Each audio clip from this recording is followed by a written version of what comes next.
Kita mulai berita pertama dari Sulawesi Selatan, pemirsa. 8 hari pasca terjadinya banjir, sejumlah pengungsi yang ada di Desa Rada dan Desa Meli, Kabupaten Luwu Utara, Sulawesi Selatan, mulai mengalami gejala pusing, mual, dan muntah. Bahkan ada pasien yang harus menjalani operasi ringan akibat mengalami infeksi serius di bagian kaki.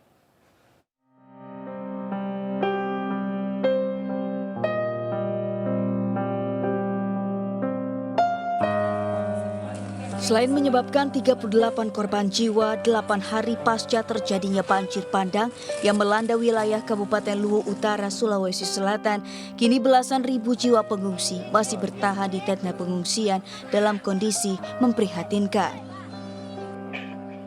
Tidak sedikit dari mereka yang kini mulai mengalami gejala pusing, mual, dan muntah akibat dehidrasi. Bahkan ada yang mengalami infeksi serius akibat tertusuk paku saat menyelamatkan diri ketika bencana terjadi. Tim relawan Public Safety Center Kota Palopo mengaku kewalahan menangani pasien karena kekurangan obat-obatan. Mereka bahkan tidak memiliki ambulans untuk merujuk pasiennya ke puskesmas dan rumah sakit. Kalau pasien yang dirawat kurang lebihnya ada sekitaran 50 lebih. Kalau pasien dirujuk kemarin kita ada satu pasien dirujuk dengan kasus keracunan. Ini ada pasien rawat inap ini, dia menderita apa ini? Dia menderita demam, suhunya 37,1, terus batuk dan flu, terus dia dehidrasi juga. Yang juga memprihatinkan, para korban luka terpaksa menjalani rawat inap di teras rumah warga dengan kondisi seadanya. Mereka menggunakan velbat sebagai tempat tidur dan terpal sebagai dinding penghalang hujan. Sementara itu, bencana banjir yang melanda Kabupaten Wajo, Sulawesi Selatan juga semakin parah. Di sana, banjir terus meluas dan merendam 10 kecamatan dengan ketinggian banjir 4 hingga 5 meter. Akibatnya belasan ribu jiwa terdampak banjir, aktivitas warga pun lumpuh.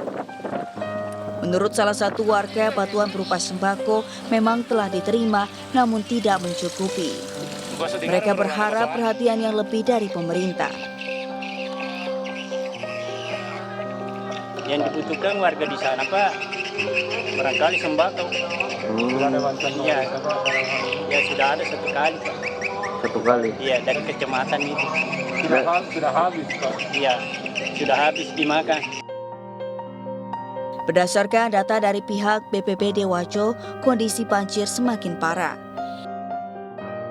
Hingga kini jumlah kepala keluarga yang terdampak akibat banjir sudah mencapai lebih dari 16.000 kepala keluarga dan 50.000 jiwa. Mereka yang mengungsi sebanyak 327 kepala keluarga dan 116 jiwa.